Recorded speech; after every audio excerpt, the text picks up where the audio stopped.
We're going to be looking at piecewise defined functions. Piecewise defined functions are still a single function. For example, this is just g of t, except that the domain can be split into two or more pieces.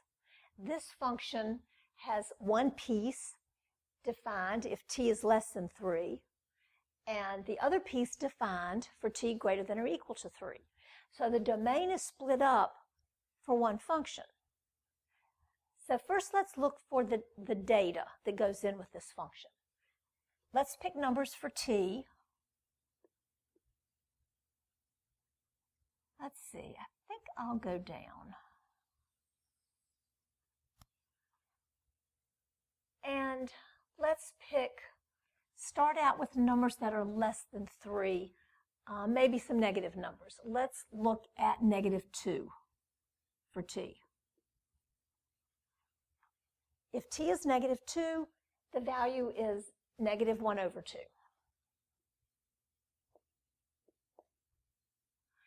If t is -1, the value for g is -1. I'm picking values less than 3, so I'll plug them into the first function where t is less than 3.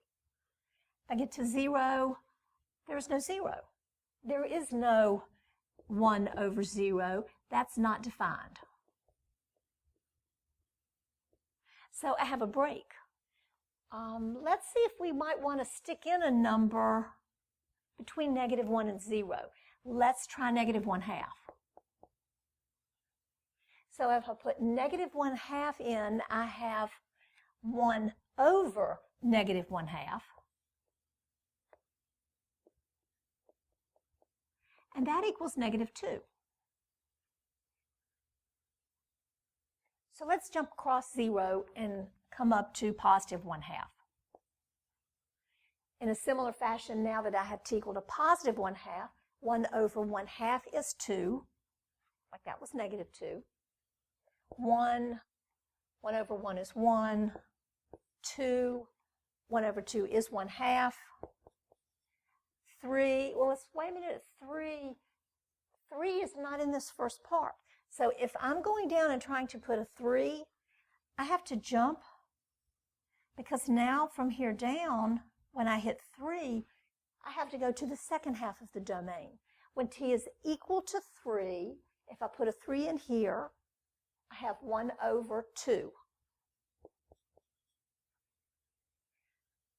At 4, 1/4 minus 1 would be 1/3. At 5, 1/5 minus 1 would be 1/4, and so on.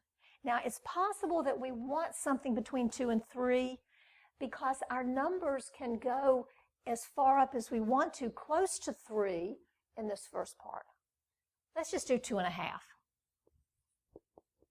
2.5, that is the same as 5/2. So here I'll have 1/5/2, which gives me 2/5. Okay. So the first half of the domain are values for t that are less than 3. The second half are values 3 or greater. So let's see what this looks like on a graph.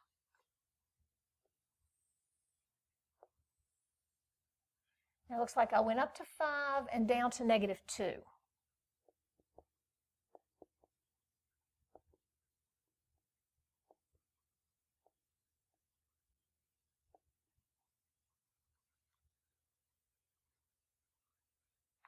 It looks like my g values range between about 2 and -2. So they don't go very far. So I'm going to sort of make this zoom. There's 1 and there's 2, -1 and -2.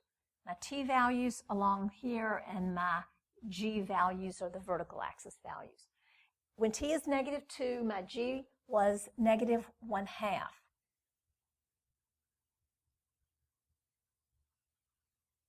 At -1, I had -1. At -1/2, I'm at -2. So this part of my graph on the left side of the axis,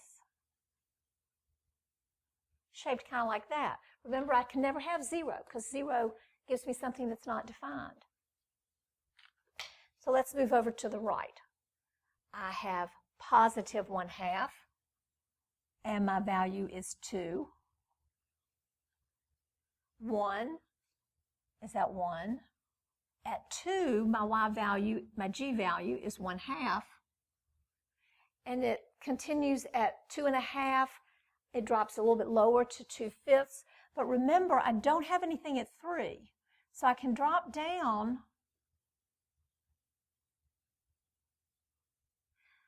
and I have to stop at 3. And I'll put an open dot there because on this half of the domain, I don't have anything at 3. So now to the other side.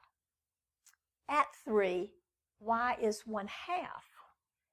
This dropped down lower than 2/5, so at 3, I am back up to 1/2. At 4, it's 1/3. At 5, it's 1/4. And so it drops down that way. So it looks like I have 3 different parts of the graph. This will continue to drop, but it'll not ever get to g equal to 0 because I always have the fraction 1 over something. And here it'll never be 0. So this piece up to 3 is 1 over t. The piece beyond that is 1 over t minus 1, but it's one function. It's just in different pieces. And note that it is a function because if I draw a vertical line, I only have one number. So the dot here is part of the function. There's an open dot here under it, which is not part of the function. So that is my one function, and it's piecewise defined.